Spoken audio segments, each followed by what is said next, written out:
Welcome to the Toffee Blues, your source for all things Everton, and welcome to another Opposition View, where we are Tottenham TV back on the channel to look ahead to our FA Cup tie-in midweek. We've got a Wednesday night game against Spurs at Goodison, under the lights, no fans in there, unfortunately, but still plenty of fan discussions to be had. We've got Ben and Sim back on again. Welcome back, guys. How are you doing?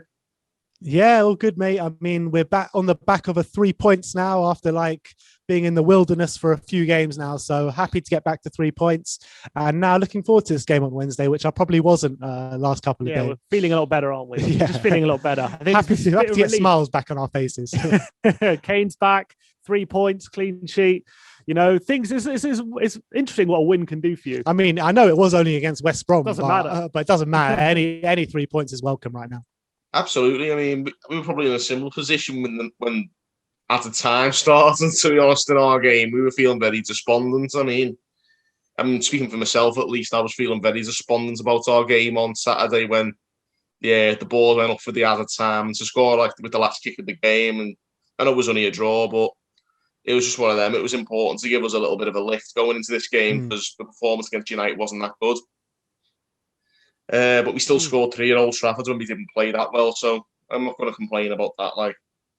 Oh, it's a great result. Absolute hero, Calvert-Lewin. It was absolutely fantastic to see the United fans celebrating the win before Calvert-Lewin got that goal. Yeah, I think amazing. Harry Maguire is the real hero there. Yeah, probably is.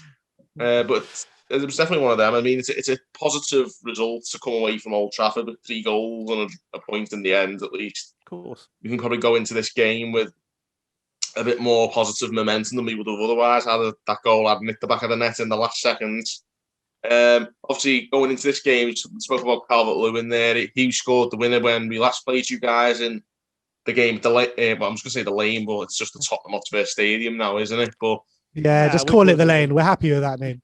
You prefer the Lane, don't you, sir? Yeah, we do. So, of course, we won 1-0 in that game, and it was an interesting one because obviously we went on a really good run, but I think not long after that, you guys bounced back really well and had a very good start to the season yourselves. So how's it been going for you guys since the first game of the season when we last played you? Yeah, it's been a weird season for everyone, to be honest. Let's be honest. But I think this season's kind of gone in stages. So obviously you played us and quite deservedly beat us first game of the season, and then after that you rightly so, we did go on a bit of a run. We beat Southampton, scored a lot of goals that game, 5 goals we scored that day. Then when we went up to Old Trafford, we won 6-1, and then we played West Ham and we scored 3 goals in the first 15 minutes, and then we ended up drawing the game 3-3. And then Jose Mourinho really did put the shackles on our team, and we went quite pragmatic, and we were winning games by the odd goal. I remember against Brighton, against West Brom, just kind of nicking it 1-0 or just by the odd goal. And we were going through this really pragmatic approach, and we went top of the league by doing it. And then we kind of fell off the rails a bit. In the last 10 games, we've only won, or last 11 games, we've only won 3 games. So it's been a stuttering kind of season. Stop, start in terms of results. Definitely. But I think that we've got a good side there. There are players there which kind of we do need to move on at some stage. But I think in terms of a squad, we've got a good base of a squad now, I think, to move on into the season and kind of have a positive second half of the season. We have kind of played most of the classic top 6 twice now. We've played Liverpool twice, we've played Chelsea twice. This weekend we would have played Man City twice. So I think we've got a lot of our hard games out the way, which makes me think we're going to have a positive end or second half of the season.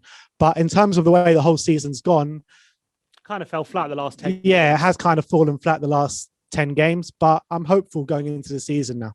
Yeah, let's see how we go. Like you say, it's been a very stop-start season. It's been kind of similar for us as well because, like I say, we started so well. We were top of the table after 5 games and then fell away, picked up again, fell away. It's been very, very much like that. What have you made of Everton this season as 2 outsiders? Yeah, look, I like the look of Everton. I think you've got a lot of quality in that team. I feel like you're with Ancelotti in charge, has given you that extra step in terms of getting more over the line and more often than you don't.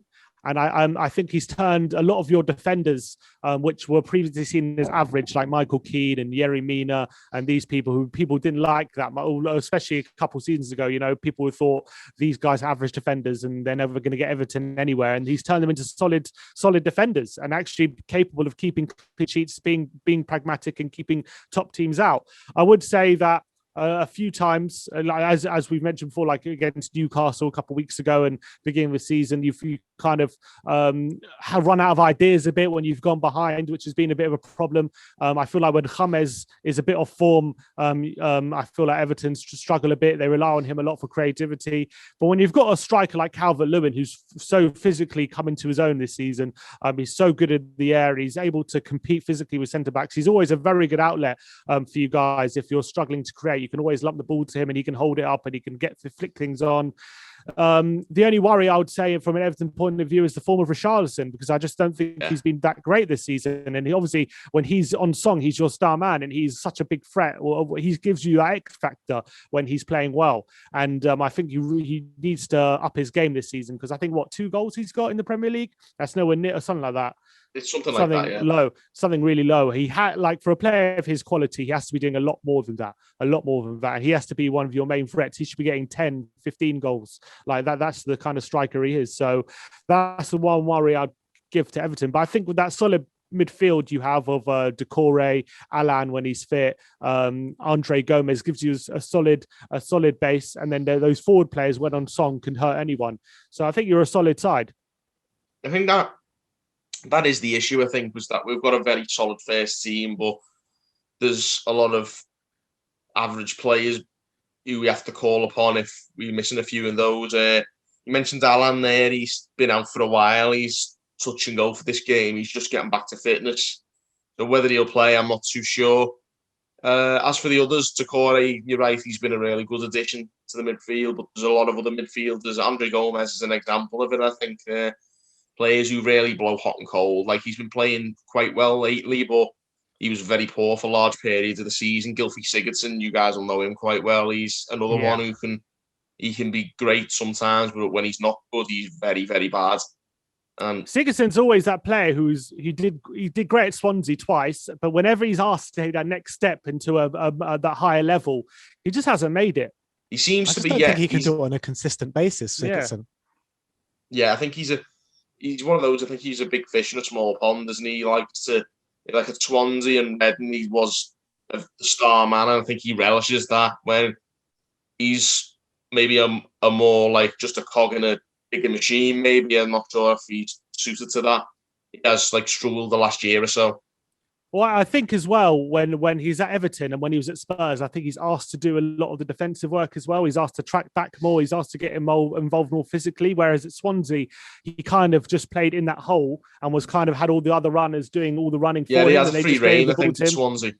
Exactly. And he doesn't quite have that free rein at Spurs or at Everton. And at Everton and Spurs, he kept getting pushed out on the wing here and there. Yeah, he's not really suited to that. He's definitely not quick enough, I don't think, for the flanks. Exactly. In terms of, you mentioned earlier on about your team, and you said your team's come together quite nicely. You said there was a few to get rid of, like some deadwood maybe in your team. Who do you mean by that? Oh, there's a lot. I'm telling you. You want me to list them all? Bloody hell. So you got Eric Dyer, Davinson Sanchez, Ben Davis, Matt Doherty, Musa Sissoko probably. Don't rate any of those? To be honest, I think these are the players, I mean, Matt Doherty aside, these are the players that kind of, in my opinion, didn't perform at the back end of Poch's season and kind of threw Pochettino under the bus. And I just feel that they're not good enough to be starting week in, week out for us. You see Ben Davis left back for us now with Reguilon out injured. He's just not good enough to be starting week in, week out for us. Players like Eric Dyer and Davinson Sanchez, they lack the concentration and they're very clumsy at times. So for the system that Jose Mourinho really wants to play, we need to look for like kind of flawless defenders. And Davinson Sanchez and Eric Dyer just don't cut it week in, week out. We need someone of a Skriniar link, a Ruben Diaz ilk to like kind of play alongside Toby Alderweireld, because these one mistakes or two mistakes that they're costing us every game are really costing us in games, and that's the problem. It's kind of one of those, it's kind of one of those things where those players you just listed, they're all not good enough, and when we have too many of them in the lineup, then you start to see a bit of very average displays. I think you can get away with if it's just one or two of them in the lineup at one time. But once like we have recently, we've been playing Davis and Dyer and Sissoko all on the same team, and we start to struggle a bit, and that's what we're seeing. Yeah, I think, to be honest, I've seen, like, from what I've seen of Davinson Sanchez, I always thought he was pretty decent for you guys. There's a few other names. I thought, sorry. You could take him for 40 million if you wanted. Yeah, we'll do a swap deal. We'll send you Sigurdsson back if he's wants or something like that. That's all right. Maybe I'll keep Sanchez. But yeah, Sanchez is one of those defenders where if you don't see him play week in, week out, I can understand why you think he's decent. I think, look, he's not like a horrendous defender, but he gets caught ball watching way too much. He's really, really limited in possession as well. Whenever he's pressed, he always panics and he always ends up either lumping it or giving it away. He's not very good. He doesn't have a lot of composure when he's on the ball. He's obviously a decent physical defender. He's quite decent in one-on-one situations. He's got decent pace. But when you've got a player on the wing crossing the ball over, like how many times I've seen him just leave his man in the box and he ends up finding the net countless times. And that's the most frustrating thing with Sanchez. If he can refocus his game, he can be a good defender. But he's been here now since 2017, 4 years, and the same things has been happening ever since he joined. So it's a big question mark whether he'll ever learn. I know he's still 24, so he's got time on his side, but it's just frustrating with him. Yes, I can imagine. We've had a few players like that ourselves, though, and we're still waiting for players who we brought in to kick on. You named a few names there, like, players like Yerry Mina and Michael Keane. They were similar to that, and I think he will kick on. Maybe Mourinho's only been there a year. I reckon maybe he could help them. From the defensive point of view, I think he's quite a good manager. Mourinho, he does get the best out of his defenders. So, he is. And I would say that he has made Eric Dyer a better defender. I don't think there's any question about that. He has made Eric Dyer a better defender. But you've got to say there's 7 or 8 individual errors that have cost us big time this season with Eric Dyer. It's a lack of concentration and just sheer stupidity and decision making, which I don't know if you saw the penalty he gave away. Who was it, against Chelsea? I don't know if you saw that one. It's just sheer stupidity. I mean, he goes in rash on Timo Werner, which he could have given away a penalty. Fine lines why he didn't, and then he's on the floor and he's just basically kicking out at Timo Werner. I mean, what top level defender does that? Yeah, it's one of those, I think. Or even the best players are prone to like stupid moments. You've seen Alisson yesterday. Yeah. In that game, he made 2 in the space of 5 minutes.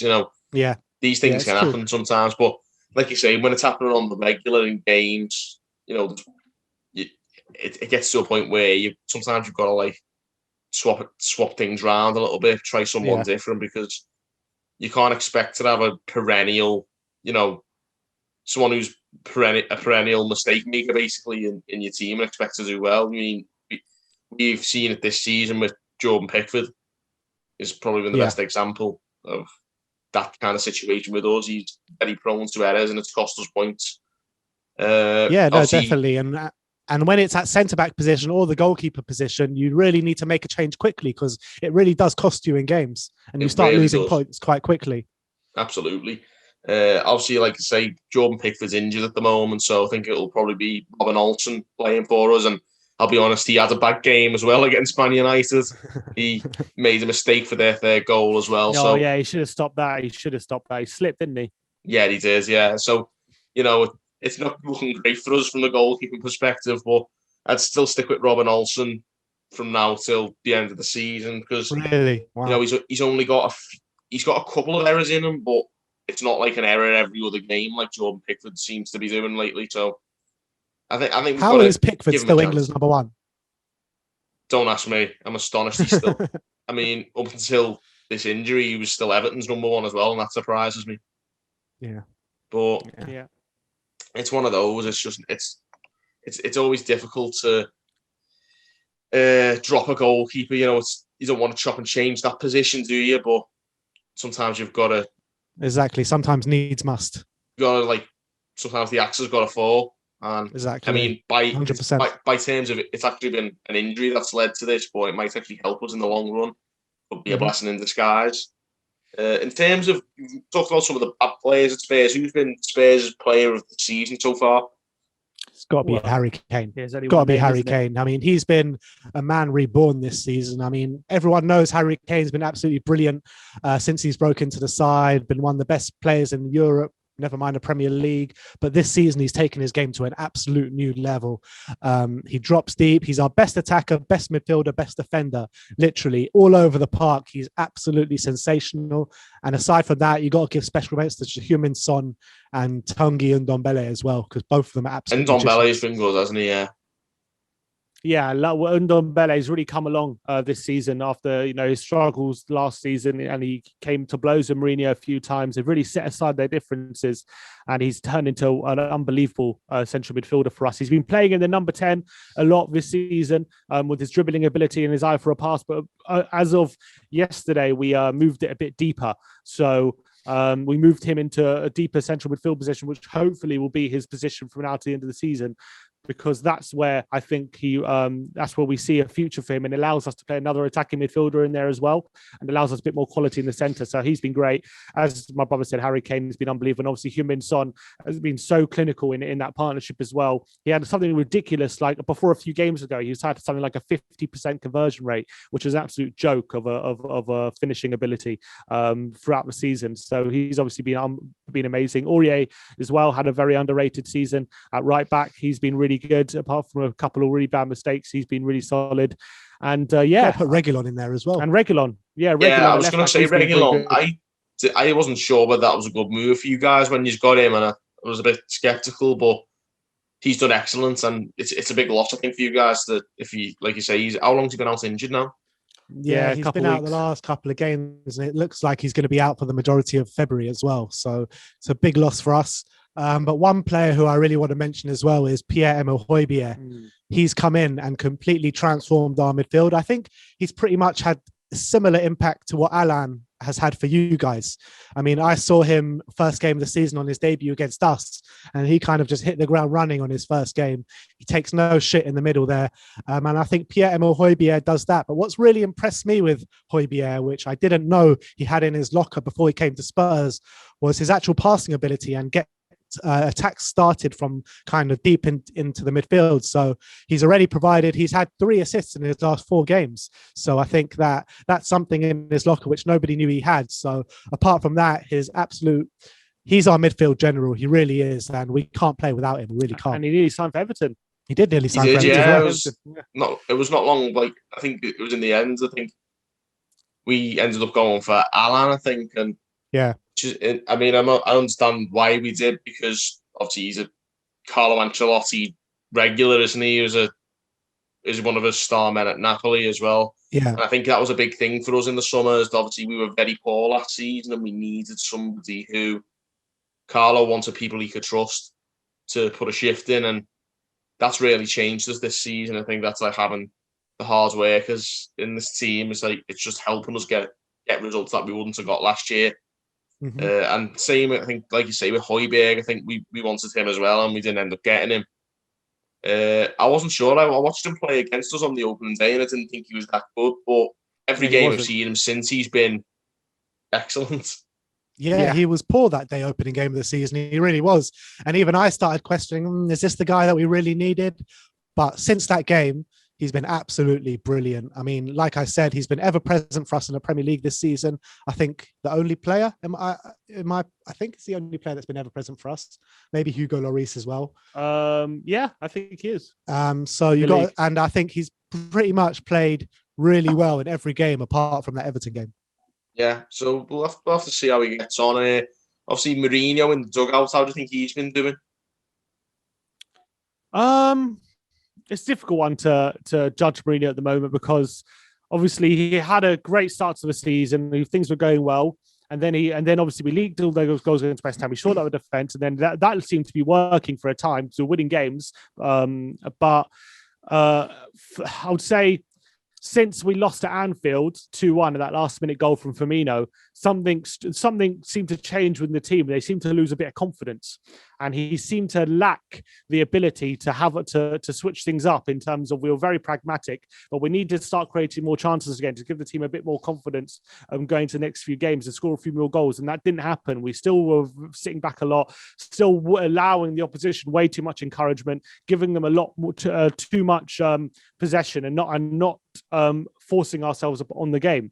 And that was a source of frustration for a lot of fans. We went 2 wins in 10 games, which honestly, the way that run ended, especially the performances against Brighton and Chelsea, you did start to wonder if he was going to ever turn it around, because those performances were so poor that a lot of fans are questioning what was going on and if he still had the players on side, because a lot of the players didn't even seem to be trying half the time in those games.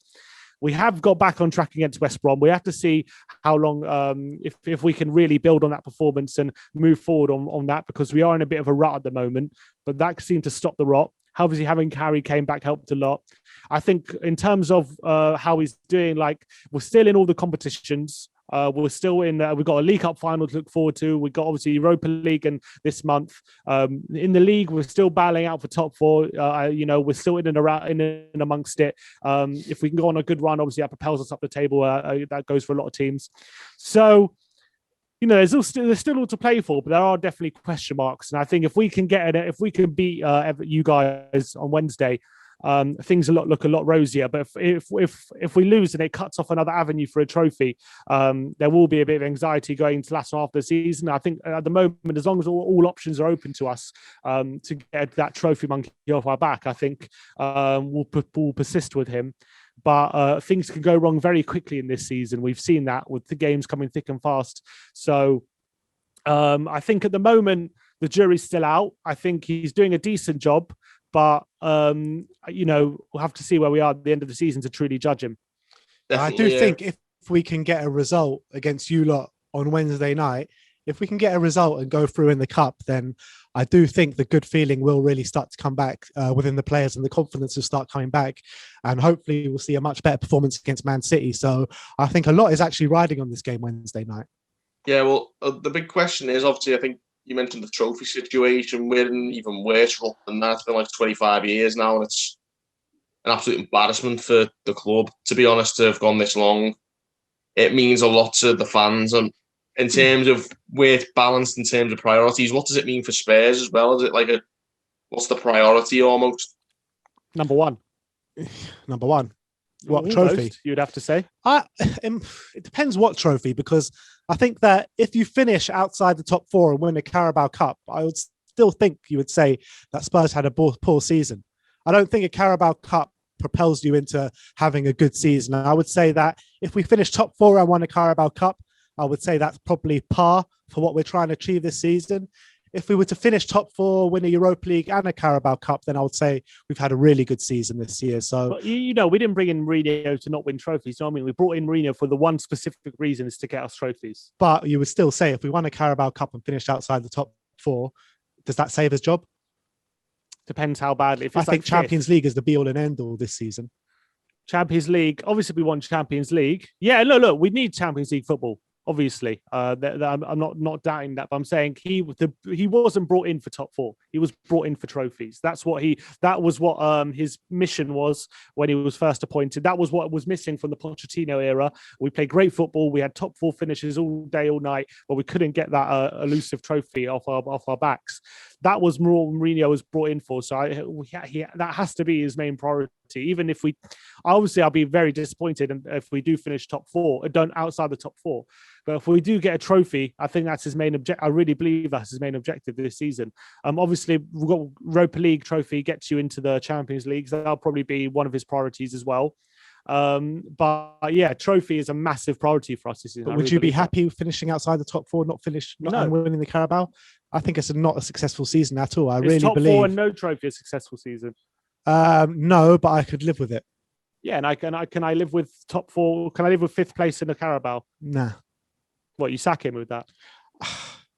It depends how close we are to the top 4, how close we are to achieving Champions League. I wouldn't sack him for that. I don't think it's not a good season as such, but I still think you'd if you get a trophy, winning breeds winning, and that's how Mourinho usually gets his teams going. I think he's done that with Man United in his first season there, and then they went on to finish second the year after. It depends though, because if we finish like 10th or 9th or something like that, like it's a completely awful season. And like not even Harry Redknapp, Martin Yole, none of them finished that low. You know what I mean? And we've got Jose Mourinho now. So I think that we need to be getting, this club needs Champions League football, seeing as what Pochettino laid the foundations of getting Champions League football year on when he was our manager. So I think he laid that foundations of getting Champions League football regular at Tottenham Hotspur, and we need it back, seeing as we were out of it this year. And it's a way to get more money in and to attract those better players as well. No doubt about it. If he doesn't get Champions League football, there will be serious questions asked. But I think that he was told his main priority is a trophy when coming into the club. I really believe that. Yeah, I mean, so in terms of the FA Cup, what can we expect starting lineup wise from you guys? Strong. Yeah, I think we're going to go really strong. I think we'll pick our strongest lineup available. I think it'll be quite similar to the team that we played this weekend against West Brom. So you're going to look at probably a 4-2-3-1 formation. Hugo Lloris in goal, Ben Davis at left back, probably our only fit left back in the squad. Right back, hopefully if Serge Aurier is not injured, he'll be there because we really need him. He limbed off against West Brom. I fear for us if we play Matt Doherty there. Centre back position is going to be an interesting one. I'll probably put Toby Alderweireld there, but his partner is up in the air. Sanchez, obviously we kept a clean sheet on the weekend, but Sanchez did make a couple of errors. I believe he probably will keep his spot, Sanchez, seeing as we did keep a clean sheet. Højbjerg and Ndombele in the double pivot. Harry Kane up top, Son on the left, and then the other positions are quite kind of up in the air. Lamela, I probably will retain his space in the right wing spot. Who would you put there? Yeah, it could be Lucas. Could be Bergwijn. Yeah, it could be a lot of the. But we played Lucas and Lamela against West Brom, so I think they'll probably play again. They played quite well, and they did a good job for the team. So I can see them playing again. But again, we do have Man City on the weekend to think about. We do. It's a big game. I can see us potentially resting some players against Wolfsberger. Maybe I can see that if anything. So especially in the first leg. So I think, I think we're going to go very strong against Everton. We're not taking the FA Cup lightly. If we can go far in that competition as well and give us a few other avenues for a trophy, that only breeds confidence. So I think Mourinho is going to look at this as another opportunity to progress in the cup competitions. And we all know Everton; they'll probably want a cup run as well this year for sure. You'll, as you say, 25 years without a trophy is also a serious issue that Everton fans probably want to address. So I can see you guys going full strength, but I think we're going to match that. Was that 93 the last time you won a trophy? 95. 95. They won the FA Cup, right? I was born in 96, just for context. It's not been a great 24 years for me watching this lot, but we'll see. As far as Everton's team is concerned, if you could have one player out of our team and the Spurs squad, who would you have? I have a feeling who you're going to say. You have a feeling? Yeah, go on. I could have one player. I think I would go for. Who would I go for? Who would you go for? I think I might go for Decore. You know. Yeah, it's between Decore and Richarlison for me. Yeah, Decore, Richarlison, DCL as well. DCL's good, but we have Kane, so yeah. But we've always needed a second striker. I know, but if you have a front three of Richarlison, Son, and Kane, yeah, that's hard to ignore. See, it is hard to ignore. That is a shock to me, because that was none of them were the name that I was predicting. Given how you've been laying into Ben Davis all game, I thought you'd have said Lucas Dean. Oh, 100%. Yeah, you're 100% right there. Lucas Dean. Yeah, we got if Real Madrid take him back. We need two left backs though. Is he on loan? Reguilón? No, he's not on loan, but they have a buyback option. Oh god! So they can buy him back for 45 million basically at any time. He has to agree to it, but yeah. Next summer is the last summer that they can buy him. Oh, there you go.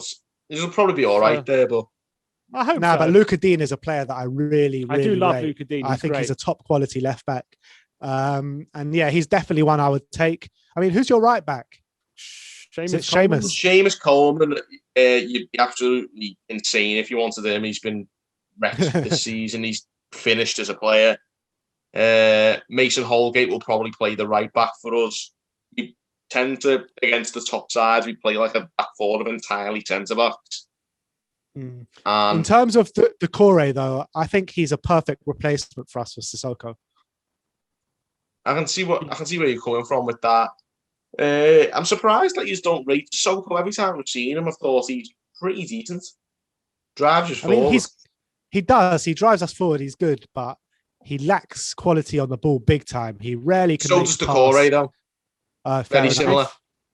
Fair enough. But the thing is, Sissoko as well, he's getting on a bit. He's about 32, 33 now. So is he really? we got to start thinking about replacing him. Another player we stole off Everton. Another last day of the window, wasn't it?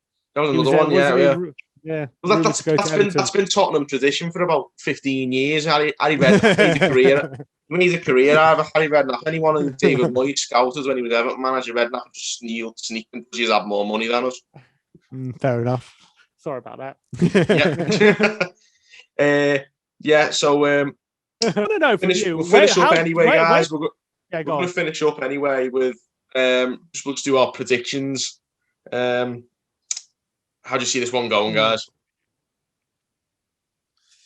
It's going to be a tight game, man. I think it's going to be really tight. Go to extra time, even. I'm predicting it to go extra time. I really am. I think any side can win this. I think probably Everton go into this slight favourites being at Goodison Park. I think we're better away than we are really at home. Can go either way. Spurs. Oh well, that plays into our hands. Then I think we've been better away from home than we've been at home this season. So I think that it's going to be a tight game. It's going to be a ding dong battle there. I think it's going to be a real cup tie. But obviously, being a Spurs fan, I'm going to say we're going to nick it. I'm going to say we're going to nick it in extra time, 2-1. 2-1. What about you, Sim? Yeah, I'm going to go 1-0 in extra time. Also, I think it's going to be really tight. I think we're just going to get the odd goal. I think it's going to be two managers who know how to be pragmatic, but also have quality on both ends of the pitch. So it's going to be a real tactical battle this game, innit? I think so. I really believe that. But with Harry Kane there, I feel like we'll get something. We'll get a goal. And hopefully Jose's learned a lot from the opening game of the season. So hopefully he'll have a plan, and hopefully we'll get some revenge on you lot. Well, I'm hoping I'm going to go with a repeat of the last one. I'm going to say we nick it 1-0. I don't think if it goes to extra time, I'm not confident. I'm not sure if we'll have the legs for that, but I'd like to think, we're a very mean defence these days. So let's go for a 1-0 to Everton, hopefully. Yeah, it's going to be tight either way. I mean, there's not going to be many goals in it. Yeah, I think it's going to be one of those. It's going to be a real war of attrition this game. I'm not exactly advertising it very well to the neutrals, but that's just how I see it going. Yeah, I can't imagine dealing many neutrals staying tuned into this one, but let's see. Finally, we always finish on a bit of a light-hearted note, a little off-topic question. I'm going to ask you guys, what's your favourite bar of chocolate? That's the question I've been given for today's one. Ooh, favourite bar of chocolate. I'm going to go for crunchy. You're going to go for crunchy? I always had crunchy in my head. Crunchy. I love a crunchy. Love the honeycomb and coated with chocolate. Crunchy's great. I'm going to go for Milky Way. Milky Way? I love a good Milky Way. Yeah, it's hard to avoid a Milky Way. What's yours? I'll probably say a double-decker. I'll probably go for a double-decker. Get stuck in. I love it. Out the box. Yeah, I always think outside the box. What can I say? But there you go. We'll end on that note anyway. Thank you guys for coming on, Sim and Ben. Always great to have you on. Thank you very much for having us. I was going to say it won't be long till we have you on next time for the Cup replay, but we're not having them anymore this season. So no replay. We'll be playing at the Goodison again soon in the league anyway. Yeah, so not long till I'll probably have you guys on again with me. Thank you guys for coming on, and of course, you guys, thank you for tuning in on the Toffee Blues, and we'll see you next time.